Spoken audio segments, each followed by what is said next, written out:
Coach, how would you describe the atmosphere on Saturday night? Phenomenal.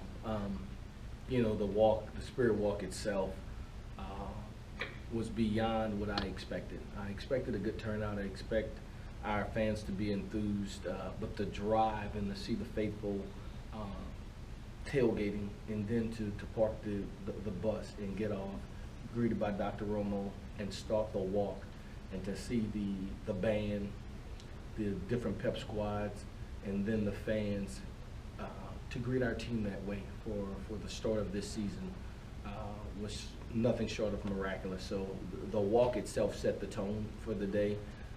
Once we got into the Alamo Dome, the chant, the enthusiasm, although it wasn't exactly what we would have preferred in numbers, in spirit it was everything that you could have ever desired. With that said, the student section was pretty full, and then they brought it. You're pretty proud of your school students. Hey, the student section was phenomenal. The band was outstanding. The dance team, the cheerleaders, the fans. You know, I want to recognize them, because without them, there is no game.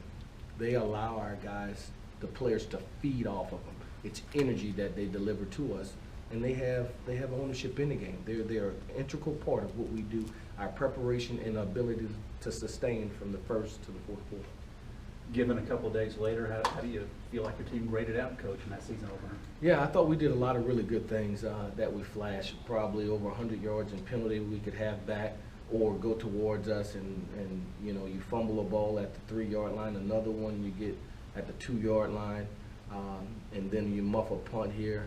So there are 4 total times the ball get on the ground, and we're very thankful for victory, but it could have been a different outcome and allowed us to play a lot cleaner. But we'll take the victory. We'll fix those things because they're all fixable. They're minute things that happen within a game that if you don't continue to play well, can come back and haunt you. And I probably that was the most glaring thing about this team. You know, we talk about the don't flinch mentality, and so when you throw one ball downfield and you get a offensive pass interference, you throw another one down the field and you get a holding, and to come back within that drive and score a touchdown, they're adhering to everything that we talked about. Don't flinch, continue to go forward. It doesn't matter. You can't control that. You can control the next play.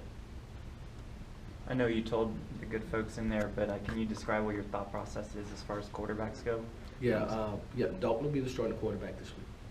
Can you talk a little, just kind of expand on Dalton, the fact that he's here you got a walk-on quarterback, and the incredible performance that he had on Saturday. Yeah, you know, I was faced with this similar deal years ago when I was at Southern Miss. We had a young man named Austin Davis who wound up being the starting quarterback for the Los Angeles Rams, a walk-on, and they happen. Every now and then you find one in there that just have something inside of them, a desire, a will, a drive to want an opportunity and a platform to be able to go forward.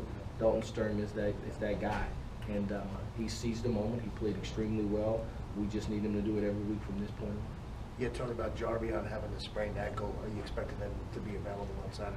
Yeah, we're expecting him to be available. The good thing, got treatment last night, got it diagnosed last night, came back in this morning, got treatment again, and right now there's nothing that was broken. There's no severe tear, so it's a sprain, and that we were concerned about, and we'll continue to monitor to see his status for the game, but we expect him to be back. With Jalen's performance on Saturday, is Jarvion now in a little bit of a battle for playing time? No, he's not in a battle for playing time. We'll need both of them. Next week's opponent, Colorado State, pretty rough outing against the Buffs and Boulder. What do you make of Colorado State? I think they're a quality football team that has a quality football coach. Mike Bobo is a veteran coach that comes from the SEC with 14 years of experience as a coordinator that does an outstanding job in preparing his team.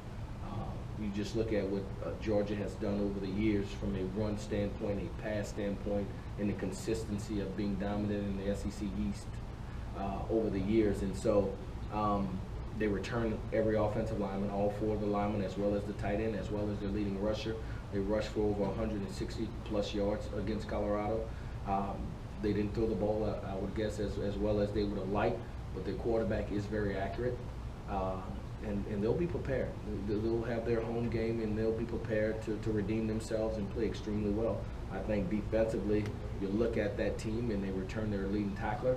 They return their leading sack leader. They have some transfers in the back end. So we certainly have our work cut out for us. Your defensive player, Tawa Efa, on Saturday night, does he kind of symbolize the new effort here at UTSA a little bit? Yeah, he symbolizes opportunity. And whether it's guys that we're recruiting and whether it's the guys on our current team, here's what we say to them. If there's a desire, if there's a will, it'll be met with opportunity. We'll prepare you, we'll develop you, and we'll give you the platform to be able to show. And so that mentality of it's etched in sand, and if you want a shot, come get it. And we gave him an opportunity, and this spring he did well. He was our defensive MVP in spring football, came back, had a great summer, and is on the start of a really good season so far with week 1.